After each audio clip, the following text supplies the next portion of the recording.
Hola, ¿cómo están? Nuevamente aquí, aferrado a la esperanza de aportar con un granito de arena para que esta constitución y la oportunidad de hacer algo bueno para nuestro país eh, pueda realizarse. En los videos anteriores habíamos dicho que la democracia tenía tres bases. Y estábamos analizando ahora la libertad en los últimos videos. Y claro que nos han salido un poco largo, pero es necesario decirlo. Entonces habíamos dicho que la democracia nace en una ciudad donde viven ciudadanos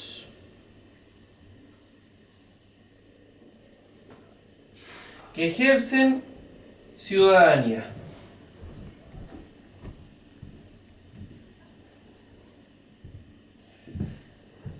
La ciudadanía se puede ejercer si los niveles de incertidumbre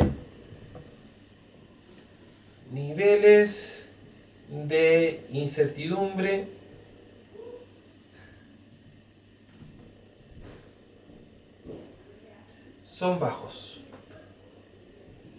¿cierto? Si los niveles de incertidumbre son altos, cuando hay alto nivel de incertidumbre,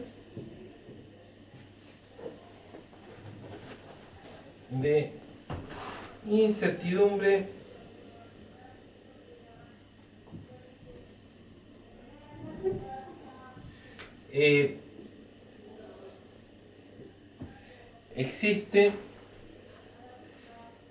lo que se llama modo de sobrevivencia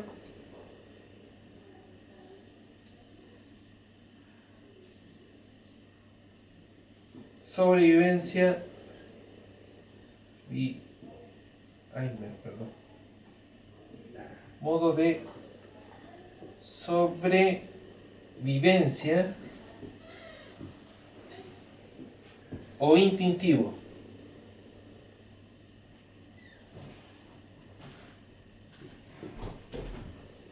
Eso es cuando estamos frente a un alto nivel de incertidumbre.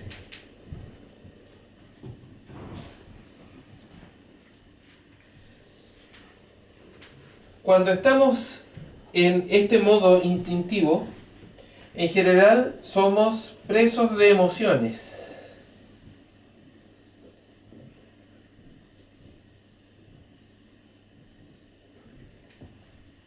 Esas emociones hacen que nosotros actuemos de manera impulsiva.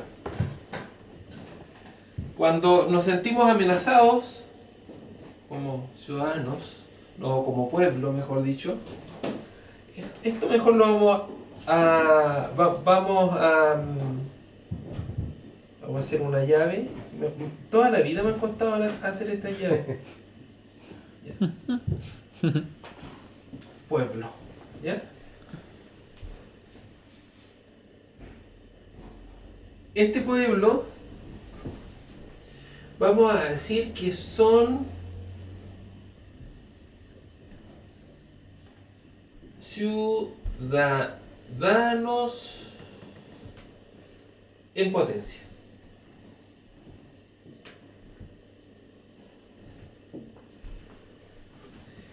¿Les hace sentido? ¿Ciudadanos en potencia? La palabra de ciudadanos en potencia o esta definición. Dado que para ser ciudadanos reales uno tiene que ser capaz de tomar decisiones racionales.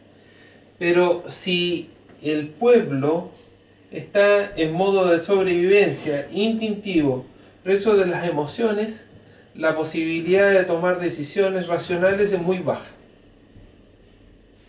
Habíamos dicho que si nosotros tenemos problemas de necesidades económicas o de necesidades de seguridad o sensación de inseguridad, lo más probable es que nosotros vamos a estar todo el tiempo en estado de alerta, que no nos va a dar tiempo para pensar racionalmente. Cuando nosotros sentimos ira, cuando sentimos rabias contra otro, nuestro juicio se nubla y lo más probable que sintamos el deseo de hacer el mal más que hacer el bien, porque estamos frente a una situación defensiva o una situación incluso de ataque contra otros. En general es entendible que suceda todo esto en este modo porque nos hemos sentido vulnerados en nuestros derechos, vulnerados en el sentido de no pertenecer a algo. Si el pueblo o el ciudadano en potencia sintiera que pertenece a la ciudad, su sentido de sus instintos estarían totalmente controlados y sería mucho más racional, porque tendría el sentido de pertenencia, es decir, aporta algo. Bien, pero cuando eso no ocurre, esta persona actúa a la defensiva, actúa frente al día a día. De estas relaciones que surgen en este contexto hay dos polos. Sí, dos polos. El pueblo por un lado y el poder por el otro. El poder razona para autoconservarse. Razón de autoconservación, digamos.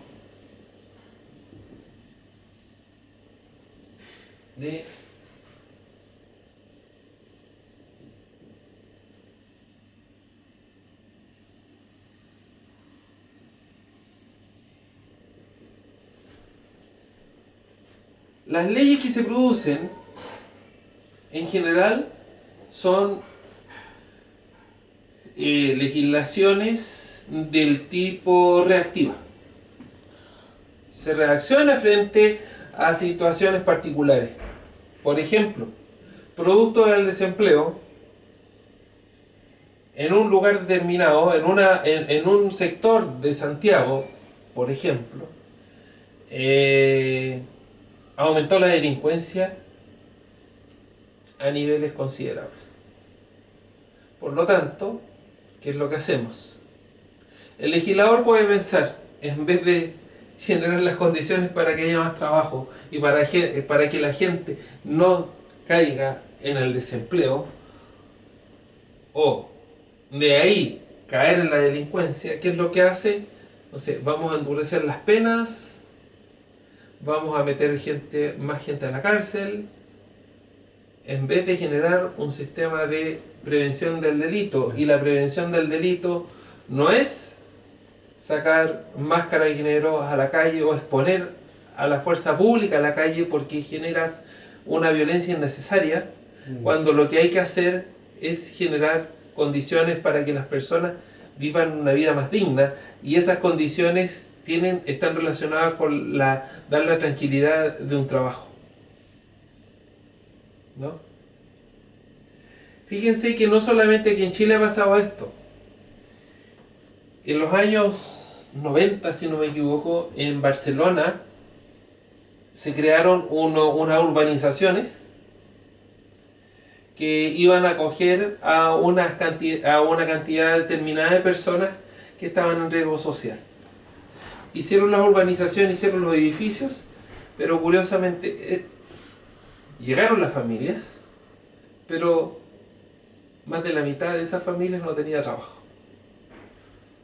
Prontamente, esas personas se convirtieron en delincuentes, llegó al tráfico de drogas y esos edificios se arruinaron.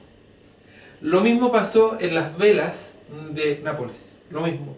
Eran siete urbanizaciones que trajeron a personas de riesgo social y no había trabajo, y al no haber trabajo llegó la Camorra y se hizo cargo de todo ese sector. El nivel de desempleo informal superaba el 60%, lo que significó que hizo nata y fue el mejor caldo de cultivo, el mejor regalo que le pudieron hacer al crimen organizado. Empezaron a generarse la Camorra empezó a reclutar a los niños para que hicieran de soldados, ¿no? Y así sucesivamente esos edificios completamente cayeron en manos de la mafia. Entonces,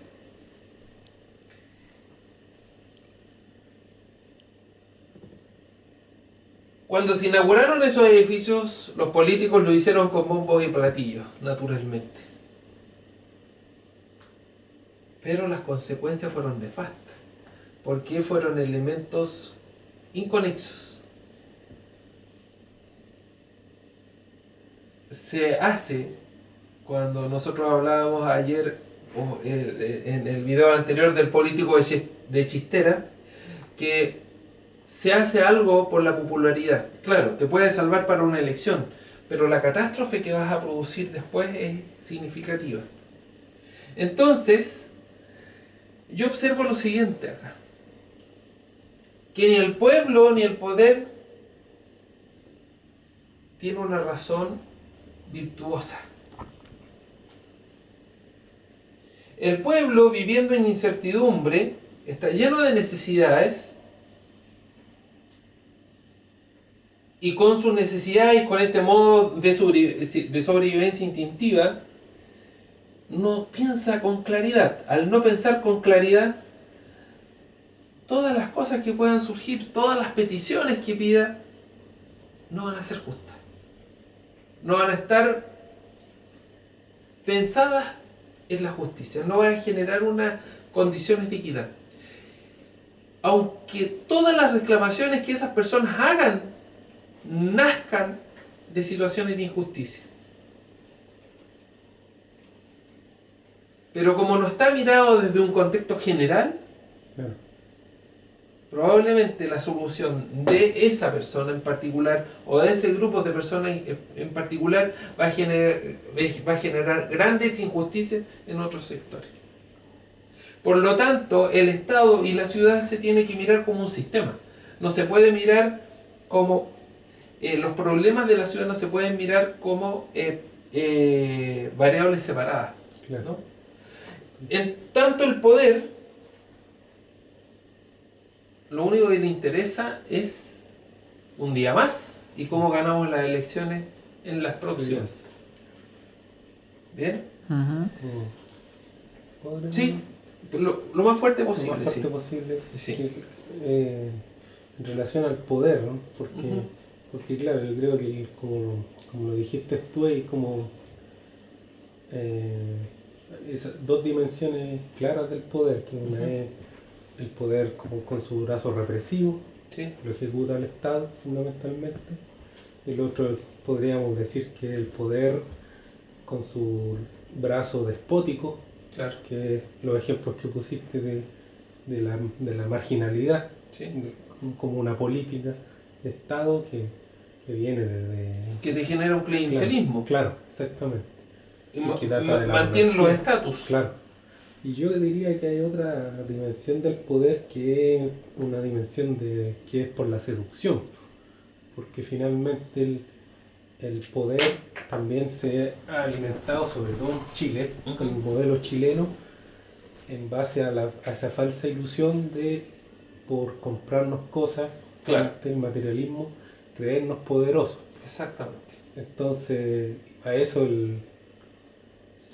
estar prisionero de las emociones, pero es como decías tú, la probeta.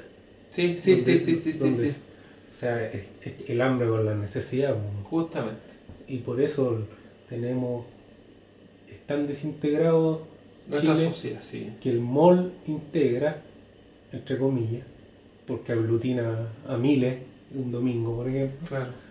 pero da lo mismo que la ciudad esté patas para arriba, Claro, que la educación esté patas para arriba, claro. que haya delincuencia. Porque son soluciones inconexas. Claro, exactamente. Son cascaritas. Claro, exactamente. Incluso los índices macroeconómicos, si uno los estudia, claro, se ven bonitos, pero en el detalle no son bonitos. No, no para nada. Si el otro día, en la vez anterior, analizamos también la situación del empleo en Chile. Claro. Que había un desequilibrio absoluto de desempleo, entre oferta y demanda de empleo. Entonces, tampoco hay un pensamiento de movilidad social. No. Incluso fíjate que la constitución actual, hoy día la leyó Felipe, y hablaba, claro, el inicio de la constitución actual, la que nos rige hoy en día, está muy bonita en las palabras, Claro. pero no dice cómo. Claro. Dice que es responsabilidad del Estado velar para que los hombres y los ciudadanos logren satisfacer sus necesidades, pero no dice cómo. Y luego se entra a contradecir con un montón de cosas, aunque dice que es democrático, pero la Constitución en su definición no es democrática. No es democrática por el hecho de que haya sido escrita en la época de un dictador. No por eso, sino que por cómo está escrita. Claro. Por ejemplo, permitir las reelecciones Claro. parlamentarias. Ese es un gran modelo antidemocrático. No pueden haber elecciones parlamentarias, ni una vez, ni de ningún cargo público. No puede haber. ¿Cachai? No puede haber, porque eso la primera vez puede haber buenos sentimientos, pero ya la segunda vez ya hay corrupción. Claro, ya, exactamente. Exacto. ¿Te das cuenta? Exactamente. Porque ya tienes poder, entonces te corrompes, inevitablemente te corrompes. Lo mismo que los puestos públicos, de funcionario público, no puedes ser inamovible, porque también debe existir la oportunidad para los otros. ¿Ah? Tampoco garantiza que los empleos